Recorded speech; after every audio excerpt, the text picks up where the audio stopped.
de, l'amener ou permettre à l'État tunisien de le recevoir, de le récupérer pour qu'il paraisse devant la justice, c'est ça. Oui. Oui, cette affaire remonte à 2011, puisque Belhassan Trabelsi, c'est une personnalité politiquement exposée, c'est la personnalité la plus importante de l'entourage de Ben Ali. Il s'est enfui au Canada en 2011. Oui. Il a cherché d'avoir l'asile politique, effectivement. Ça a été refusé par les autorités canadiennes. Normalement, en 2016, il aurait dû être extradé en Tunisie. Mais par un coup de hasard, il a disparu. Il a fallu qu'en 2019, il a été arrêté à Marseille avec un passeport falsifié. C'est un homme d'affaires qui a des sociétés offshore, il a des sociétés de façade, il a même un ancien avocat tunisien qui est un homme de paille en France, il possède des biens, il a des comptes bancaires en France, les investigations ont montré cela. Le problème de l'extradition, c'est pas un problème de droit, à mon sens, parce que c'est pas la première fois que ce tribunal-là de l'Aix-en-Provence de Marseille de refuser l'extradition d'une personnalité politiquement exposée tunisienne. On se souvient de Madame Agbi, on se souvient de Monsef Trabelsi, aux Seychelles, on se souvient de Sahar Matri. C'est une question extra-judiciaire. Ça ne concerne pas le droit. C'est une question d'appréciation. Je pense que c'est plus que politique que de droit. Parce que ça revient à l'appréciation des États, c'est-à-dire. Voilà. Et quand vous me dites politique, Simoni, ça veut dire quoi? Ça veut dire que parce que je ne sais pas, le paysage politique en Tunisie ne plaît pas, il n'est pas propice à l'extradition parce que les traditions européennes ne sont pas les mêmes. Parce que le tribunal a appliqué une convention entre États européens. La Convention des droits de l'homme entre États européens, surtout les articles 3 et 13 qui concernent les conditions de détention, alors que entre la Tunisie et la France, il y a une convention bilatérale pour l'extradition. Normalement, cette convention bilatérale, c'est elle qui doit être appliquée par les magistrats, mais désormais, ils ont appliqué une convention européenne dont la Tunisie ne fait pas partie, n'a pas ratifié, ça ne concerne pas. D'accord. On revient donc à l'ensemble de l'argent, de ce qu'on appelle l'argent spolié. Tout d'abord, est-ce que ça concerne uniquement de l'argent en liquide, c'est-à-dire des comptes bancaires, ou ça concerne aussi des biens immobiliers ou autres? Ça concerne des contrats d'assurance vie, ça concerne des chevaux de course, ça concerne des comptes bancaires numériques, ça concerne des hôtels, surtout en France. Donc il y a des biens immobiliers, bien sûr. Des maisons, des hôtels, je ne sais pas, il y a des palais, des châteaux, des yachts, des voitures. Par exemple, au Maroc, il y a un château. Il y a un château. Oui, en France, il y a des hôtels, il y a des biens, il y a des appartements. Par exemple, en France, il y a une plateforme d'identification des avoirs criminels, ce qui est une administration au sein du ministère de l'Intérieur français. Elle nous envoie des rapports avec mise à jour chaque année. Il y en a beaucoup d'argent. Cet argent-là, il est saisi par équivalence, il est saisi par la valeur. En attendant des jugements des autorités judiciaires tunisiennes qui contiennent la condamnation avec une peine accessoire. Selon l'article 5 et 28 du Code pénal tunisien, cette peine accessoire qu'on attend toujours pour pouvoir confisquer cet argent-là. Parce que le recouvrement des avoirs mal acquis... Excusez-moi, Simoni, une peine accessoire qui devrait être prononcée par les tribunaux tunisiens ou les tribunaux du pays concerné? Tunisiens, par exemple, un compte bancaire dans une banque française, la peine, elle condamne par exemple Belhassan Trabelsi à la prison, avec une peine accessoire de confisquer ce compte bancaire ou cet hôtel. C'est ça l'exigence, par exemple, de la Suisse, de la France. Et pour nous en Tunisie, ça a été fait une seule fois. Pour l'affaire de Leïla Trabelsi au Liban, où un compte bancaire avec 28 millions de dollars a été restitué grâce à ce jugement qui contient une peine accessoire. Voilà, moi j'ai la liste de tout ce que nous avons pu récupérer jusque-là. Oui. Je voudrais juste la lire. Enfin, je ne veux pas dire la rappeler parce que les gens ne sont pas au courant. L'opinion publique ne connaît pas la liste exhaustive. Donc de Suisse, nous avons récupéré l'avion de Sahar Matri en 2013. De l'Espagne, un yacht de Belhassan Trabelsi, Kif en 2013. De l'Italie, un yacht de Qais Ben Ali, 2013 toujours. 2013 aussi, les 28 800 018 $ de Leila Trabelsi du Liban. Donc c'est un compte bancaire. De la Suisse, un chèque de 227 000 euros de Sofiane Ben Ali en 2013 et un montant de 3,5 millions d'euros revenant à Slim Chiboub entre 2016 et 2017. Oui. Il y a d'autres biens qui sont en cours de récupération. Il y a de l'argent en euros de Slim Zarouk de la Suisse, l'argent de Céline Ben Ali. Ce sont les biens de manière saisie. C'est de l'argent saisi, au fait. Identifié. Parce que le problème, c'est avec les biens qui ne sont pas encore identifiés. On ne connaît pas tout, donc. Voilà. Le problème, c'est que c'est un problème législatif plus que technique. Le comité de recouvrement des avoirs mal acquis, les biens mal acquis ne peuvent être récupérés que par un travail de groupe, ce qu'on appelle une task force. Parce que ça se repose sur l'échange de renseignements. Seul le Banque centrale, avec l'ACTAF, qui est cette comité des analyses financières. Donc la banque centrale tunisienne qui a une commission justement qui est l'ACTAF. Voilà, cette commission-là. C'est à travers cette commission qu'elle travaille, effectivement. Oui, seule elle a l'accès aux renseignements dans d'autres États. Par exemple, le réseau Egmont ou Karine. Elle est seule habilitée à avoir ces renseignements-là. Ils ont travaillé pendant 4 ans et quand on consulte l'archive, ils ont fait beaucoup de travail, ils ont identifié beaucoup d'argent en Amérique, au Maroc, en France, en Allemagne, pas partout dans le monde. Le problème, c'est que ce comité-là, il a travaillé seulement pour 4 ans. D'accord. Voilà. Puis, il y a eu transfert des affaires au département du conseil contentieux de l'État. D'accord. Est-ce qu'on peut avoir une idée sur quoi vous travaillez actuellement et c'est quoi votre rapport, vous, la Direction générale du contentieux de l'État tunisien, avec la commission qui a été créée à la fin de l'année dernière par Kais Saïed, le président de la République, pour travailler justement sur tout l'argent spolié ou l'argent mal acquis à l'étranger. Est-ce qu'on connaît déjà la liste exhaustive des pays dans lesquels se trouve dans lesquels justement se trouve cet argent et ces biens? L'argent, il est partout dans le monde. Il est en Amérique, il est au Maroc, il est en France, il est en Allemagne. Il prend plusieurs formes. Par exemple, en Allemagne, nous avons trouvé des traces, des pièces d'or. Il y a des maisons en Émirats Unis. Aux Émirats? Oui, aux Émirats. Il y a des appartements. Il y en a partout dans le monde. Mais le problème, nous avons un problème de synchronisation. Les intervenants, avec la fin de la période du comité, chacun travaille tout seul. Et c'est ça le problème maintenant en Tunisie. Le président de la République a voulu refaire cette task force. Harmoniser au fait et centraliser tout le travail.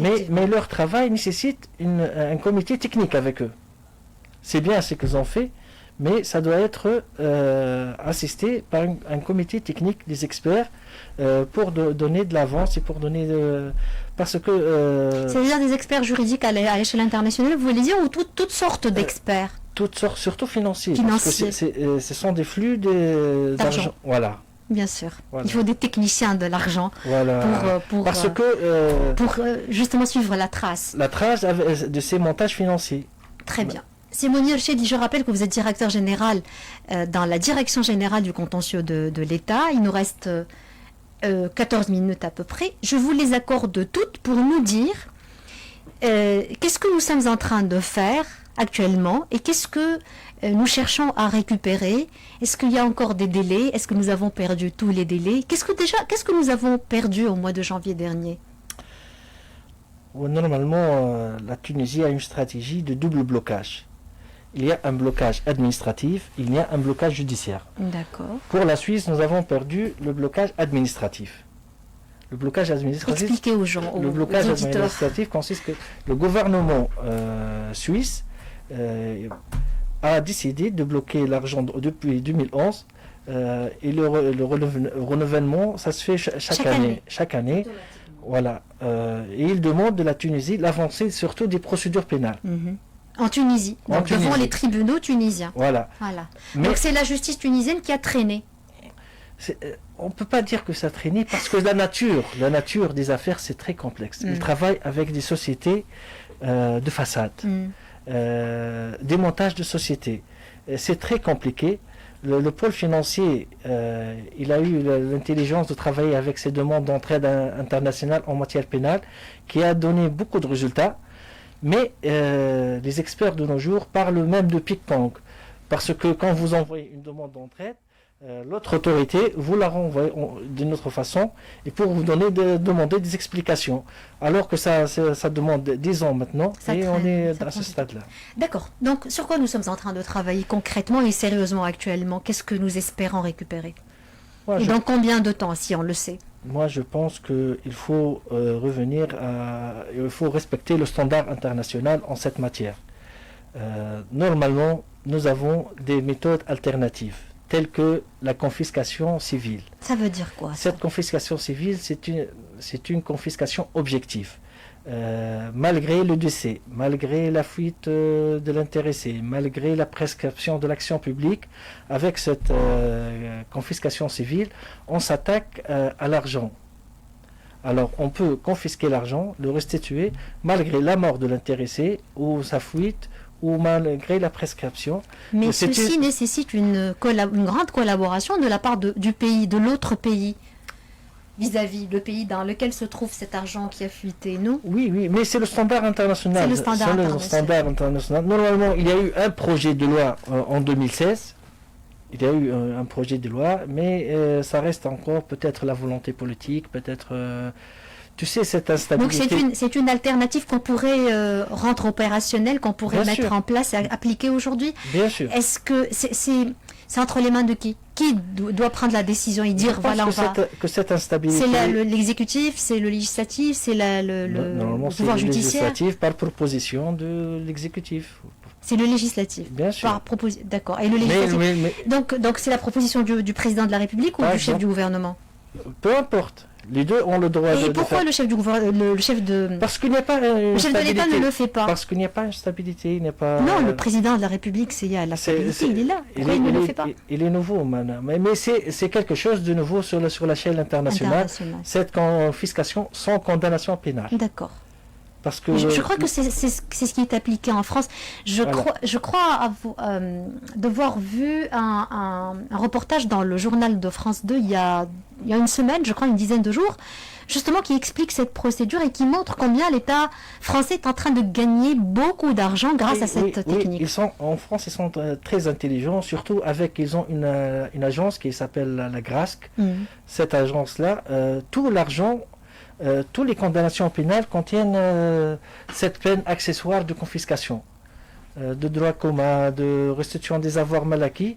Et avec cet argent-là, ils ont pu faire beaucoup de choses. Effectivement. Je me souviens l'année dernière, le juge de liaison français a dû faire un séminaire à Sfax, dans la faculté, par l'argent de la grâce. Ils sont en train de financer beaucoup d'actions. Voilà. J'ai vu même qu'ils sont en train de réformer, même d'améliorer les conditions de détention dans les prisons grâce à une partie de cet argent, effectivement. Voilà. Il n'y a pas que de l'argent. J'ai vu même un palais confisqué, il y a des biens immobiliers, il y a beaucoup de choses, des voitures, plein de biens mal acquis. Oui. D'accord. Et sur quoi nous sommes en train de travailler? Donc, vous avez dit, il y a deux alternatives, vous avez évoqué une seule. L'autre alternative, c'est laquelle? Je dois me souvenir. D'accord, laissons tomber. Nous sommes en train de travailler sur quoi? Et votre rapport avec la commission qui a été créée par le président de la République récemment, qui, elle, contient dans sa composition des ministres. Je crois il y a le ministre de la Justice, la ministre des Domaines de l'État, qui d'autre? Le ministre des Affaires étrangères, qui est le chef... Ministre des Sceaux, de la Justice, qui joue un rôle très important parce qu'il a au sein de son ministère la Direction générale des affaires pénales. Elle joue un rôle très important surtout pour l'application des demandes d'entraide en matière internationale sur les questions de l'extradition. Elle fait le relais avec les autorités étrangères par le biais du ministère des Affaires étrangères. Nos ambassades, même dans plusieurs États, font un travail remarquable. Par exemple, la question du renouvellement du gel, ils font un travail remarquable pour favoriser et pour faire le contact avec plusieurs États pour que la Tunisie puisse avoir ce renouvellement-là. D'accord. Par exemple, au Canada, le gel des avoirs expire au mois de mars 2021. Il ne nous reste pas beaucoup de temps. C'est l'argent de Bersan Travelsi. Oui, la famille. Bersan et sa famille, sa femme, ses enfants et tout ça. Oui. Que sommes-nous en train de faire justement pour ne pas voir ce délai dépasser et perdre justement les autorités droits canadiennes de l'État tunisien. nous ont contactés depuis quelques mois. Ils ont demandé les poursuites pénales, D'accord. Les jugements, les pièces à conviction. Et les autorités tunisiennes ont transféré tous ces documents-là et on en attend. C'est un gel administratif. C'est un gel administratif au Canada parce que c'est la décision du gouvernement canadien. Et normalement, le gel, ça concerne 5 ans. Est-ce qu'on connaît la liste exhaustive des personnes concernées? Moi, j'ai des chiffres de 48 et 46 personnes en tout. Qui sont ces gens-là? C'est l'ex-président et c'est sa femme et consorts. On dit toujours Ben Ali et ses consorts. Ce sont les Travelsi surtout. Mais cette liste a été changée 2 fois. Par exemple, pour le Conseil de l'Europe, normalement, en 2011, elle était 48 personnes. Puis en 2019, il y en a un homme d'affaires qui a fait l'objet d'un delisting. Le gouvernement de Chahed a accepté C'est en 2019, la levée du gel de l'argent de Marouane Mabrouk. Oui. Donc de 48, on est passé à 47, c'est ça? Et cette année-là, il y en a 4 qui ont été délistés. Qui sont-ils? Slim Tijani Ben Ali et quelques Travelsi. Ce sont des Ben Ali, des Travelsi. Travelsi, parce que, tu sais, pour le Conseil de l'Europe, elle est sous le contrôle du tribunal de la justice européenne, le cours de la justice européenne. Tout à fait, oui. Il y a de la jurisprudence, surtout Azarov. Il insiste surtout sur le droit de la défense effective, et surtout sur le délai raisonnable. Maintenant, pour eux, 10 ans, c'est trop. Pour eux, c'est trop. Il y a beaucoup de lenteur donc, dans l'examen des dossiers, des affaires. Il faut donner des moyens au pôle financier. Est-ce qu'on peut, justement, parmi les solutions alternatives, puisque le ministre de la Justice siège dans cette commission, il travaille étroitement avec vous, est-ce qu'on ne peut pas créer des chambres exceptionnelles qui travailleraient aussi dans des délais, avec des procédures exceptionnelles qui sont raccourcies et plus rapides? Il y a une chambre auprès du tribunal de première instance de Tunis. Elle est spécialisée aux affaires financières, la première chambre. Ça existe. Il y a le pôle financier qui comprend des magistrats d'instruction, cours d'assises, cours d'appel. Ça existe, mais ce qui manque, c'est, comme je vous l'ai dit, ces jugements avec cette peine accessoire. Ça existe, mais ça n'a pas l'air d'être très efficace. En plus, il y a le problème des jugements par contumace et par défaut. Ces jugements qui ne font pas foi là-bas. Pour eux, ils n'arrivent pas à accepter ces jugements-là. Et on fait de notre mieux parce que de nos jours, le chef de contentieux de l'État cherche à avoir un nouveau cabinet d'avocats pour relancer ces affaires-là. Nous avons encore le temps? Est-ce que nous sommes encore dans les délais? C'est ça la question. Oui, voilà, c'est pour cela. Si la voie pénale, il y a toujours la prescription. On a toujours peur de cette prescription parce que Bersan Travelsi, il avait 2 affaires en France. Une, ça concerne un tribunal à Paris. Le tribunal l'a quitté parce que pour le tribunal, c'est prescrit. Pour l'extradicier, il n'a pas apprécié les éléments donnés par la Tunisie. Mais c'est pour cela qu'il faut trouver d'autres alternatives, telles que cette confiscation sans condamnation pénale. Est-ce qu'on peut être courageux, Mounir Chedli, et dire que, quelque part, c'est nous qui avons failli, parce que peut-être que l'équipe de défense n'a pas été très, très vigilante, très présente, très à cheval sur les rapports aux droits de la Tunisie. C'est pas une question de loi. C'est pas une question de loi, c'est autre chose. C'est autre chose parce que ils ont leurs propres normes, selon leurs standards européens. nous avons notre propre standard selon nos moyens. Mais vous avez dit, vous l'avez rappelé au début de notre interview, Mounir Chedli, il y a des conventions qui nous lient avec eux, Oui, hein. Il y a des conventions et des traités bilatéraux. Mais ils n'ont Et pas donc appliqué. ils sont tenus de les respecter. Ils n'ont pas respecté ça. Ils ont appliqué cette Convention européenne des droits de l'homme, surtout l'article 3 et 13, sur les conditions de détention. Et ils n'ont pas accepté les documents avancés par la partie tunisienne. Ils l'ont apprécié, ils l'ont vérifié. Ils ont donné leur propre interprétation. Voilà, moi je pense qu'il faut appliquer le principe de la réciprocité. Et voilà, C'est un principe général de droit international qui est connu, les justement. magistrats tunisiens aussi, ils doivent, quand des demandes d'extradition, ils doivent vérifier eux aussi. Et normalement, il y a, avec ce domaine de droit, il y a un domaine de diplomatie. Normalement, il y a un domaine. D'accord. Est-ce que vous êtes en mesure de nous parler de des efforts qui sont déployés par le ministère des Affaires étrangères et par les différentes ambassades et les différents consulats de la Tunisie à l'étranger? Depuis 2011, ils en font un grand travail. Hein. Tu sais, le GEL, c'est grâce au ministère des Affaires étrangères, auprès du Conseil de Comité européen, au Liban, au Canada, partout dans le monde, tous les ambassadeurs tunisiens travaillent sur ce dossier-là et ils nous envoient des messages et leur travail. Et ils représentent la Tunisie, surtout à Vienne. Tous les 2 ans, il y a la conférence des États partis, des États qui ont signé cette convention de Mérida d'anticorruption. Et à Vienne, il y a toujours des recommandations. Les dernières recommandations recommandent les États faisant partie, parce que la Tunisie, en 2008, elle a ratifié cette convention-là. C'est la confiscation sans condamnation pénale qui est maintenant le standard. Pour finir, Mounir Chedli, il ne nous reste pas beaucoup de temps. Est-ce qu'on peut rassurer l'opinion publique tunisienne? Est-ce qu'on va travailler sérieusement? Est-ce qu'on est en train de travailler sérieusement sur ce dossier cette année? Est-ce qu'on va voir du résultat d'ici la fin de l'année?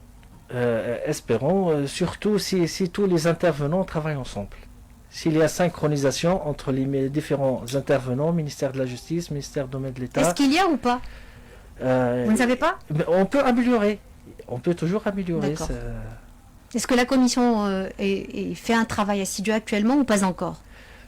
Il y a maintenant la commission à l'échelle du président de la République. Exactement, je parle de cette commission. Mais cette commission-là doit être assistée par un comité technique. D'accord. Merci infiniment, Mounir Chedli. Merci à vous. Vous êtes directeur général à la direction générale du contentieux de l'État. Merci infiniment. Il est 18h. Merci, c'est réciproque. Il est 18h. On va suivre le flash de 18h et une chanson après.